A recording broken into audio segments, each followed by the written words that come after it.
Hi there, I'm Evelyn, 27 years old.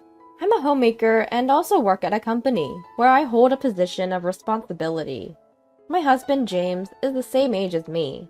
Balancing a mama's boy of a husband and a mother-in-law who seems to enjoy picking on me, we've somehow made it to our second year of marriage.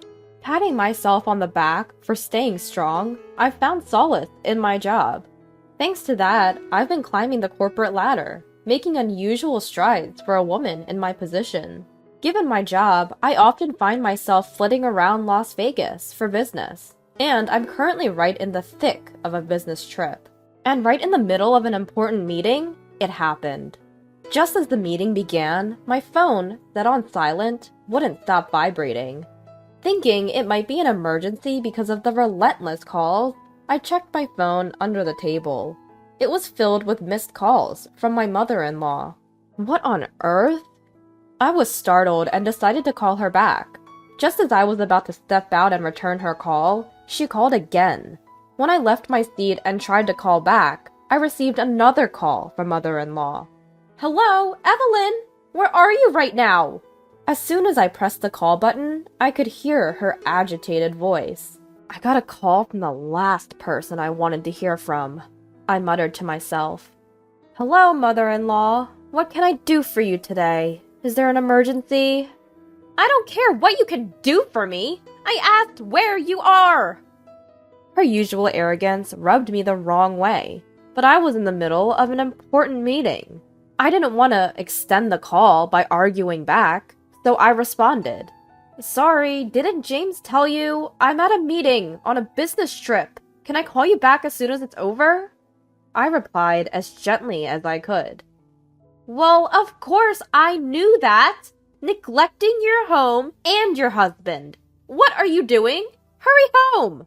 Out of nowhere, she hit me with an unreasonable demand. "Mother-in-law, I'm sorry. I'm in the middle of a very important meeting. So..." Then she cut me off. "You're just a wife, yet you're so arrogant. Now go home. Today is a very important day. You understand, right?" My mother-in-law spoke, letting her irritation build.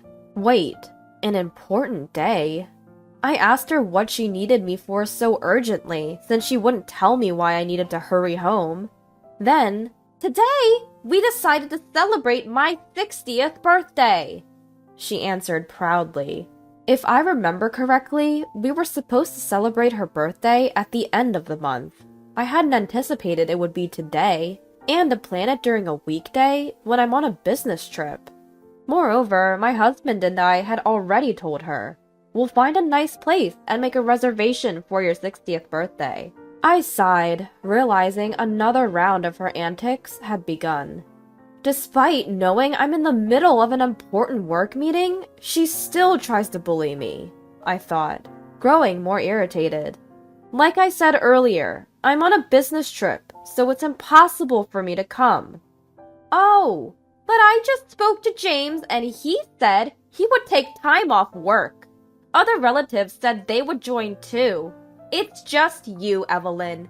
You're always working. You're so cold. What do you think of your husband's parents?" If I let her keep talking, I knew she would just keep complaining. I was in the middle of a meeting and couldn't spend more time on the call, so I firmly replied, "I'm sorry, but no matter what you say, I can't make it to your 60th birthday celebration." I made sure to make it clear. My mother-in-law didn't hold back her cruel words. Taking a deep breath, she said, "I will never accept you as family. Don't bother coming back. This is a divorce. James was too good for you from the beginning." Her words of doom all came out in one breath. As furious as I was, I didn't want to prolong this phone call, so I responded lightly. "Ah, okay. We'll discuss this when I get back home. I apologize, but I have to end this call now." I told her to take it easy. She sneered back. "What's with that attitude? Didn't I tell you not to come back? I'll tell James myself." And with that, she hung up. Exhausted from dealing with her, I heaved a sigh and returned to my meeting. 2 days later, after several meetings, I was finally on my way home. My mind was filled with anger and resentment towards my mother-in-law. I couldn't even remember how I got home. "I'm home!" I called as I opened the front door, and a weary, "Welcome home," came from my husband. I went straight to the living room where there was a mountain of cardboard boxes. My husband was there, sweaty, taping up the boxes.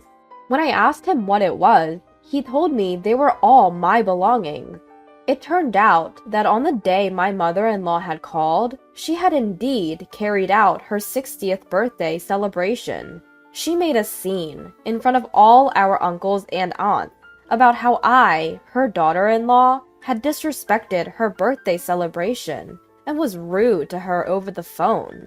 She added more to the story, and then even announced that such a cold wife was not suitable for her son, and that she was arranging for a divorce and sending me back to my parents' house. I asked my husband, "So, did you agree to the divorce when she told you to?" He fumbled for words. "Well, not exactly, but she told me to pack up your stuff, so I had no choice, right?" I stopped putting packing tape on the cardboard box and answered in a flustered manner. "So you didn't object to her? You're okay with this?" He admitted that his father had also told him to comply with his mother's demands because it would be trouble for him as well if she got upset. So what does it mean to accept a divorce gracefully? This parent and child. A mother's son, a father who was in control of his mother. It seems that there is no one who thinks to be on his wife's side. While I was speechless, he said, "Mom's word is law. We just need to wait until she calms down. It's fake. This divorce is fake. I'll come to get you once things have settled down." James pleaded with a desperate look in his eyes. I wished he would have used that cunning against his mother. I want mother-in-law to use that wisdom. Just how scared of his mom does he have to be this submissive? I thought to myself, this is hopeless. I began to regret marrying this man. But then, I thought, this could be a good opportunity. If I stayed with him, I would probably continue to be bullied by my mother-in-law and threatened with divorce. Maybe it's better to take this chance and leave, without a fuss. And I make enough to support James by myself, you know. Even if I live alone, I won't lack anything. Just like that, I felt my mood lighten. I told James, "Okay, let's do it."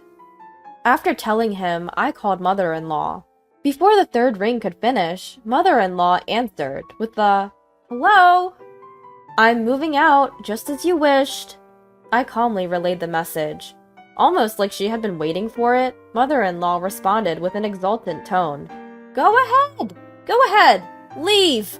Finally you understand you're not suitable for James, huh? What a breath of fresh air. Don't worry, I'll find a cute, obedient wife who is also kind to parents for him next. There'll be plenty of women vying for James. And oh, until he finds his next wife, I'll take care of everything for my son. So don't worry about that either. She threw every possible jab she could, thinking this would be the last chance. To this, I said, "Well, mother-in-law, don't regret this." I casually added a little warning. In her high spirits, mother-in-law retorted, "Is this sour grapes, perhaps? Don't worry about me. Oh, and remember, I've gotten the divorce papers from the court and given them to James. Don't forget to sign them on your way out." Without even saying goodbye, she ended the call. James, who had been watching the whole conversation, seemed relieved. No, this is not the time to feel relieved. By the way, do you think mother-in-law knows that you're a stay-at-home dad? There's no way I could tell her that. The idea that I'm an elite is what gives mom a reason to live. James responded, flustered. Ah, I see. Come to think of it, there might be too many instances that hint at this. Despite being dressed in worn-out sweatpants at home, he intentionally changes into a suit when meeting mother-in-law. He also pretends to be out during the daytime just for mother-in-law, as if he's going to work. And mother-in-law, at her 60th birthday party, unabashedly bragged about how James is such a kind son to take time off from work to celebrate with her, and that with James's status, he could find a more docile and cute wife than me at any moment. If we got a divorce, these things would inevitably be revealed. But I doubt this mama's boy would ever have the courage to disappoint mother-in-law, who believes her son is an intellectual powerhouse. I also doubt mother-in-law would ever consider the possibility that her elite son had quit his job. In fact, James quit his job about a year ago. Mother-in-law's status symbol of an elite son was now unquestionably unemployed, a stay-at-home dad. The catalyst for this was a significant mistake at work that led to a demotion and a pay cut. I'm sure he didn't tell mother-in-law about this either. Straying from the path of a successful career had severely shocked him. He was always a mollycoddled mama's boy, so he probably couldn't take a hit. At the time of writing his warning letter, just the thought of going to work caused palpitations and nausea. He couldn't even step out of the house. At first, James would call in sick or apply for paid leave, but eventually he stopped even doing that. His unexcused absences piled up, and he ended up quitting his job. Now it seems like he has no intention of finding a new job and relies on me for support. He's too afraid to tell his mother about this situation because he's worried she'll get angry.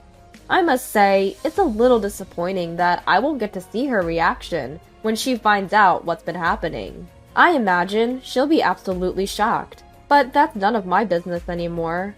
After James handed me the divorce papers, saying, "Remember, this is just a ruse to fool my mom," I promptly filed them in court. I quickly signed a lease for a new apartment and moved out. About a month later, I received a call from James's mom, who I thought I had cut ties with. I sarcastically asked her, "What could you possibly need from me now? Aren't you relieved to be rid of me?" She retorted, "Just the same as always, huh? Just listen to me," and started speaking in her usual condescending tone. The topic? James. After our divorce, his mom had been helping him out with his housework. Every time she went over, James would just be lounging around at home, showing no signs of heading to work. She asked me if I had any idea why he might be acting this way. I had to hold back a laugh as I nonchalantly responded, "Oh, is that so? Well, of course that's the case. That's right, James has no intention of working." Forgetting the way she had treated me, she suddenly pleaded, "Evelyn, could you please do something about this?" Why should I? He's nothing to me now. She had treated me poorly and now only wanted to use me when it was convenient for her. How selfish. She then tried to blame me, suggesting, "Did you say something to hurt James when you left?"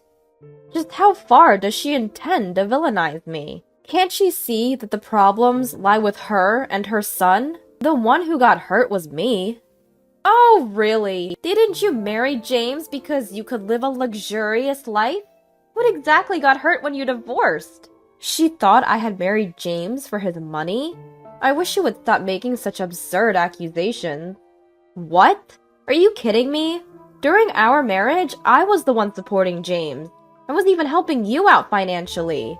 If anything, my lifestyle became less luxurious because of James. I didn't really care before, but should I start demanding compensation? She couldn't believe what I had just said, and rudely responded, "How dare you make up such a lie? Did you just forget to demand your compensation? James has always been earning more, and has a higher position than you. Stop making these ridiculous claims. If you're unhappy and want money, James can pay as much as you want. He is an elite worker at a top-notch company, after all." She came back at me with baseless excuses. Could it be that James still hasn't told her? As much as I dislike the idea of revealing something he's chosen to hide, this might be my chance to see her reaction when she learns about the situation. Thinking it's about time she gets a taste of her own medicine, I told her, "Your beloved son's job is a stay-at-home dad. He quit his job a long time ago." What? You must be joking. As expected, my mother-in-law refused to accept my words. She yelled so loud, I thought my eardrums might burst. I distanced my phone slightly from my ear and suggested, "Why don't you check with his company? It'll clear up whether I'm lying or not." She fell silent for a moment. But, what if that's true? How are we supposed to survive from now on? Our pensions aren't enough to take care of my son. Who would want to marry an unemployed son? What are we going to do? Her tone dropped significantly. It seemed like my words had hit home. I felt a smug smile creeping onto my face. Well, what do you suggest? Mother-in-law fell silent once again. I heard some mumbling in the background. Evelyn, can't you come back home? She suddenly asked. Surprised, I replied, "No, we're already divorced. There's no chance I'm coming back. Whatever happened?" Then I heard a voice in the background, sounding disturbed. "Didn't you say you'd come get her when things calmed down?" It appeared to be my ex-husband, James. "That's right! Why don't you remarry our son?" Mother-in-law suggested. What? No way! Stop joking around! Think about it! Seriously! I made sure during our last phone call that I wouldn't regret it. I'm definitely not getting involved with my mother-bound ex-husband and my atrocious mother-in-law ever again. I did exactly what you told me to, mother-in-law. Could you not change your story on me now? But Evelyn, you're not the type to take words at face value. You've always calmly countered anything I've said, haven't you? I didn't think you'd actually go through with the divorce. It seems like mother-in-law didn't expect me to reject her this firmly. Sure, I was just tolerating it. Also, remember when you packed my stuff and kicked me out? I recalled every single thing they did to me and unleashed my anger. Well, that was just a prank. Yeah, just a prank. Despite her desperate attempts to justify herself, I retorted, "A prank, huh? I think that's even worse, don't you?" I was taken aback and realized there was no point in continuing this conversation. I glanced at my wristwatch. It was almost 1 p.m. My lunch break was completely wasted on this nonsense. Mother-in-law, can we wrap this up? I asked. Oh, what is it, Evelyn? She responded with an irritatingly sweet voice, perhaps expecting a positive answer from me. Thinking I won't entertain her expectations, I said, "I need to hang up now. I've got a meeting coming up and I need to review some documents." Despite moving my phone away from my ear.